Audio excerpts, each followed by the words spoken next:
오늘 제가 이제 출간 강연회라는 타이틀을 가지고 여러분 앞에 이렇게 서고 또 우리 같이 만났지만 사실은 그냥 비 오는 날 커피 한잔 하면서 여러분과 내가 보내고 있는 그냥 두런두런 얘기하는 시간이라고 생각해 주셨으면 좋겠습니다. 그래서 부제를 뽑아달라고 하셔가지고 그럼 여기 오신 분들한테 나는 무엇을 전달하고 또 이분들은 어떤 메시지를 듣고 싶을까 고민했는데요. 나답게 살기 위해 지금 우리가 해야 할 일이라고 정해봤습니다. 책 제목은 마흔이 니체에 열광하는 이유입니다. 오늘 제가 여러분과는 4가지 포인터로 얘기를 드릴 건데요. 하나는 마흔이 니체에 열광하는 이유. 아, 니체 철학서구나 라고 오해하시는 분들이 생각보다 많습니다. 그래서 이 자리를 빌어서 그렇진 않다. 여기 뭐 전공자가 있을 수도 있지만 제가 니체에 대해서 뭐 많이 아는 것도 아니고 다만 내 삶 가운데 니체라는 철학자를 만나서 그래도 좀 행복했다라는 것을 글에 녹여냈거든요. 두 번째 책 마흔이 니체에 열광하는 이유 역시 제 하나의 챕터인데 이 제 책에 너무 많은 것을 담고자 했더니 뾰족한 책 제목이 생각나지 않는 거예요. 그래서 마흔? 너무 진부하지 않을까? 불안? 나까지 보태야 돼? 뭐 이런저런 얘기를 하다가 저희 대표님께서 이 제목으로 하자. 울림이 있을 것이다 해서 책 제목을 정했고 다행히도 책을 받아보신 많은 독자님들이 책 제목 너무 좋다고 말씀해 주셔서 얼마나 다행인지 모릅니다. 그리고 제가 사실 가장 강조하고 싶었던 건 쓰기의 분야인데요. 삶과 쓰기가 굉장히 많이 닮아 있더라고요. 글을 쓰면서 물론 힘들고 하지만 글을 쓰면서 너무 행복하고 위로받고 어쩌면 우리의 삶이 글과 굉장히 많이 닮았다 이런 이야기도 여러분들과 나누려고 합니다. 마지막으로는 이제 여기 제 지인들도 많이 계시지만 저라는 사람이 누굴까 궁금하시기도 하시죠? 저라는 사람에 대해서 조금은 여러분들한테 오픈할 수 있는 그런 시간 갖겠습니다. 이 사진은 사실 시간상으로 보면 여러분들 보시기에 왼쪽부터가 과거인데요. 저는 오른쪽 사진부터 여러분들께 소개를 드리겠습니다. 오른쪽 사진은 제가 개인적으로는 굉장히 좋아하는 사진입니다. 저의 현재와 미래가 공존하는 사진이기 때문입니다.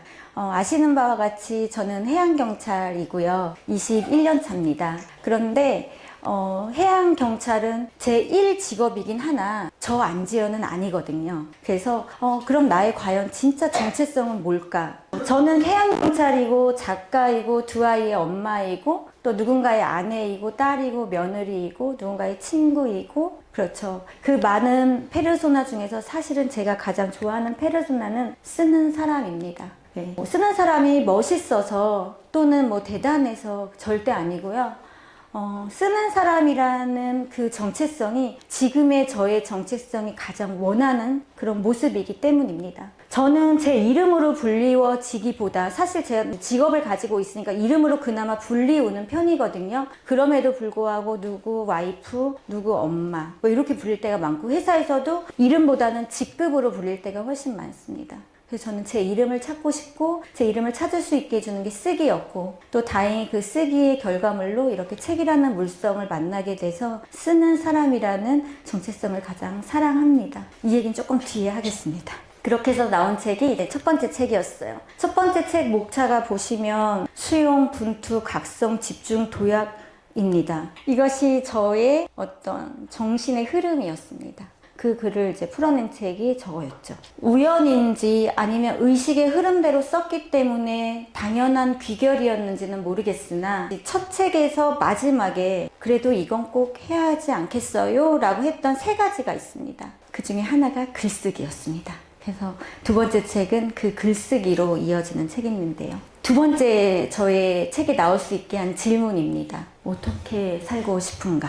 왜 배우세요? 라는 그 삐딱한 질문, 제 마음속 깊은 곳에서 확 올라온 질문이었는데 이 질문은 이 책을 쓰기 직전에 올라온 게 아니고요. 이제 40을 목전에 뒀을 때였던 것 같아요. 38, 이때쯤 이 질문이 저를 자꾸 노크하기 시작했습니다. 나름대로 그 생각을 정리한 책이 오늘 여러분을 만나게 해준 마흔이 니체에 열광하는 이유입니다. 책강에도 이 비슷한 프로젝트가 있습니다. 문장 공부라고. 이거를 21년도 책 쓰기를 처음에 하면서 글이 막힐 때가 많아요. 그러니까 내 에피소드만 쓰는 게 아니잖아요. 일기가 아니니까. 글이 막히면 너무 힘들거든요. 이 다음 문장을 써야 되는데 써지지가 않는 거예요. 그럼 뭐 산책도 나갔다가 다른 책도 읽었다가 잠깐 멀리 했다가 다시 돌아왔음에도 불구하고 써지지 않을 때가 훨씬 많습니다. 그때 쓸 수 있는 방법이 이제 여러분들에게도 팁으로 알려드릴 수 있는 건데요. 이제 저는 이름을 마중문이라고 지었습니다. 제가 이거 회사에서 소소하게 또 프로젝트를 하거든요. 그 타인의 글이 있어요. 타인의 글은 그 저자가 엄청 고민을 해서 그 안에 담았겠죠. 그러면 그 글을 읽으면 내 문장이 떠오를 때가 있습니다. 그래서 저는 그 타인의 문장을 마중물 삼아 제 문장을 쓰곤 하거든요. 마흔의 일기에 보면 그런 말들을 제가 썼어요. 제가 이제 해양경찰이니까 저의 근무지가 파출소로 가면 항구거든요. 항구. 여기 맨 오른쪽에 보면 이런 항구예요. 그럼 이 항구에 어선들이 있어요. 여러분들이 주로 타셨던 여객선, 유람선은 굉장히 쾌적한 선박입니다. 또 그렇게 손님을 맞이하기 위해서 깨끗이 정비되어 있는 선박이고, 여기에 있는 어선들은요, 뭐 톤수로 말하면 감이 오실까요? 9.77톤이래요. 2톤짜리도 있고요. 통통배도 있고. 그런 어선들이 쭉 즐비하게 일어선 곳이 저의 일터입니다. 그래서 그런 곳이었는데, 제가 이 곽재구의 포구기행이라는 책을 읽었어요. 근데 그 책에 나오는 문장입니다. 배들의 이름에는 선주들의 꿈이 고스란히 담겨 있다. 이 문장을 읽었을 때 제가 얼마나 부끄럽던지요. 저는 임검을 나가고 출입항 체크를 하러 나가거든요. 제대로 설비는 갖춰졌나? 승선 초과하진 않았나? 뭐 이런 것들을 저 파출소에 근무하면 나가는데, 이름이요, 선명들이 막 이렇게 휘황찬란하지 않아요. 어선은 만선호, 영덕호, 덕적호 막 그래요. 어선 이름 왜 이렇게 다 촌스럽냐, 이제 속으로 그렇게 생각을 했죠. 근데 이 책의 이 문장을 읽으면서 제가 얼마나 제 자신이 부끄러울게요. 선주들의 꿈이 담겨 있대요. 그 선명에. 근데 또 공교롭게 얼마 전에 그 폭삭 소가수다에 저희의 눈물을, 콧물을 쏙 뺐던 그 드라마에 선명이 금운동이었잖아요. 아마 제가 글을 쓰지 않았다면, 또 이 문장을 알지 못했다면, 여전히 저는 그 시절 안지연처럼 너무 촌스러운 이름이라고 생각했을 겁니다. 시처럼 살고 싶다 챕터에 나오는 부분인데요. 제가 이제 나이가 이렇게 들면서 시집이 좋아지더라고요. 황지우 시인이 했던 말이에요. 시랑 금방 부서지기 쉬운 질그릇인데도 우리는 그것으로 무언가를 떠 마신다. 그러니까 시가 글밥이 많지 않잖아요. 되게 은유적이고 함축적이고. 그런데 글을 왜 우리 김훈 선생님도 얘기하고 글 쓰는 사람 다 얘기하지만 간결하게 써라, 단문으로 써라, 막 이런 얘기 많이 하잖아요. 그것이 얼마나 어려운가요? 주저리 쓰면 너무 편할 글들이 단문으로 간결하게 쓰려면 그 쓰고자 하는 저자의 안에서 엄청난 소용돌이와 숙성의 시간을 거쳐야지만 단문이 나오고 간결하게 문장이 나오거든요. 그래서 시가 아마 이런 한 방에 있어서가 아닐까, 그런 생각을 갖게 했습니다. 불안을 극복할 수 있는 방법 중에 하나가 용기를 내는 것도 있지만, 주변에 이런 사람들에게 제가 인정받고 존중받을 때 그 불안을 조금 누를 수 있는 것 같아요. 제 불안을 많이 눌러주는 가장 큰 공로를 하는 사람이 사실은 저의 베스트 프렌드, 베프 남편이고요. 제가 뭘 하면 그거 왜 해? 하지마 소리를 지금 한 19년, 18년 살았거든요. 한 번도 한 적이 없습니다. 해봐. 잘하겠네. 못했어도 잘했다. 이렇게 칭찬을 해주는데요. 그것이 저에게는 이제 헬륨 가스 같은 거죠. 인정.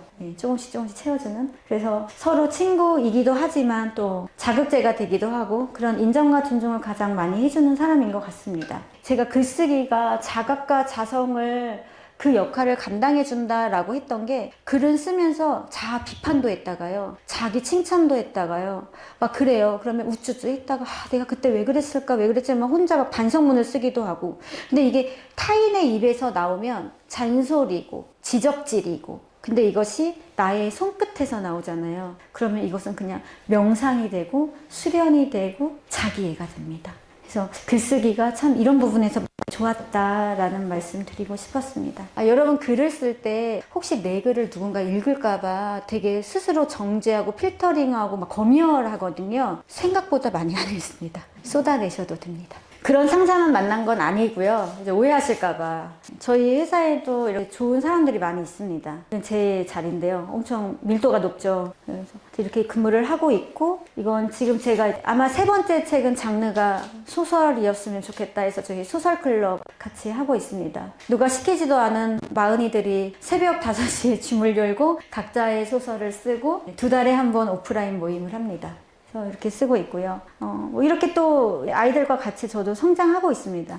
제가 네이밍 짓는 거 좀 잘하거든요. 책에는 꾸꾸꾸만 넣는데, 요거는 제가 부자 함성 프로젝트라고 부모와 자녀가 함께 성장해보자 이러면서 제 구호예요. 그래서 아이가 크는 만큼 나도 크고 있구나. 이건 진짜인 것 같아요. 아이의 나이만큼 엄마의 나이잖아요. 그래서 아이가 크는 만큼 내가 크고 있구나. 그리고 내가 아이를 키운 게 아니고 아이가 나를 키우고 있구나. 이런 생각이 들 때가 많습니다. 요거는 저희 군부대 강연 갔을 때 했던 건데 깜짝 놀랐어요. 20대잖아요. 직업군인이 아니고 병들이거든요. 직업군인들도 있지만 근데 엄청 야무지고 되게 MZ 그러면 욜로 이렇게 생각했는데 엄청 치열하게 자신의 삶들을 고민하고 있고 그렇더라고요. 그래서 제가 또 이 강의하면서도 많이 배우고 왔고 연천이에요. 제 연가 쓰고 왕복 6시간 걸려서 2시간 강의하고 왔거든요. 그러니까 이거 누가 시키면 하겠습니까? 이거 무료 강연이었거든요. 제가 좋으니까 한 거잖아요. 그래서 이렇게 제가 좋은 일을 조금씩 늘려가면서 제 마음의 불안을 잘 다독이면서 가고 있다. 작가님은 불안한 마음을 어떻게 슬기롭게 보내고 계신가요? 라는 질문이 있었습니다. 제가 좋아하는 일을 조금씩 늘려가고 있다. 마지막 장입니다. 불안, 걱정, 고민, 염려 이건 아마 저희가 죽을 때까지 함께 가지고 가야 할 친구들인 것 같습니다. 어떻게 잘 데려가느냐는 우리 각자의 몫인 것 같아요. 그 방법은 다 다를 겁니다. 제가 처음에 이 책 제목에 마흔의 쓰기를 넣고 싶었어요. 불안했던 마흔을 글쓰기로 다독이고 가고 있다. 그래서 근데 해보니 좋더라. 네, 모든 창작의 동기는 뒤끝이라는 말처럼 저의 불안을 치유할 수 있는 약은 쓰기였던 것 뿐입니다. 그래서 여러분이 들으실 때 나는 글쓰기 싫어. 안 쓰셔도 됩니다. 근데 한번 써보시라는 거죠. 해보고 나서 맛없으면 안 먹으면 되잖아요. 네, 그래서 저한테는 글쓰기가 삶인 것 같고 또 나의 불안의 최고의 치유제였다. 이런 의미를 이 책에 잘 담는다고 담았는데 많은 독자에게 닿았으면 좋겠습니다. 베스트셀러를 읽어보시면 아시겠지만 베스트셀러가 읽고 나면 되게 허무한 경우가 많습니다. 네.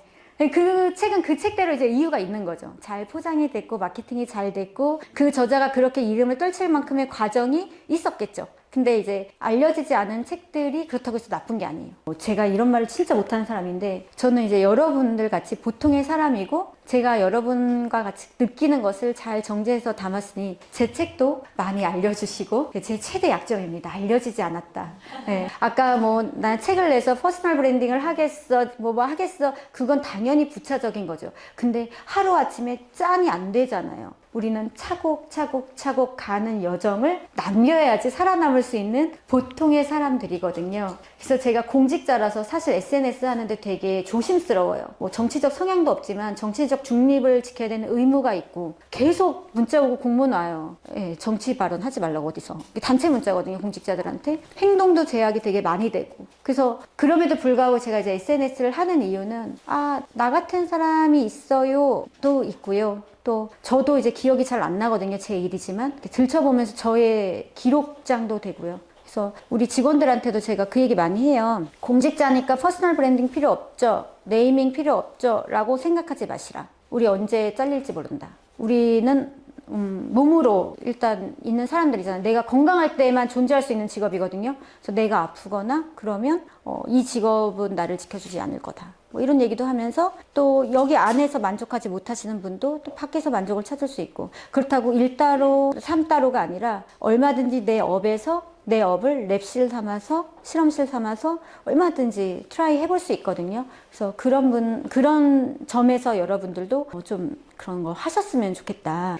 그리고 이제 저한테 조언해 주셨던 것 중에 하나가 이제 진단 코칭을 좀 해보세요 라고 하셨거든요. 그래서 독자들과 만날 수 있는 접점을 좀 만들어서 저한테 코칭도 해주시고 이렇게 하라고 했는데 제가 지금까지도 그건 실천을 못하고 있어요. 제가 뭐라고 누군가에게 코칭을 합니까? 자격증도 없는데 이런 말을 했거든요. 근데 혹시나 도움이 필요하신 분이 계시면 제 책에 보면 제 인스타 계정이 있거든요. DM 주시면 도움이 필요할 때 제가 도울 수 있는 부분에서는 기꺼이 도와드리겠습니다. 긴 시간 불편한 의자인데 앉아서 경청해 주시느라고 너무 애쓰셨고 이 소중한 시간이 여러분이 살아가시는데 그래도 하나의 점이 되었으면 좋겠습니다. 감사합니다.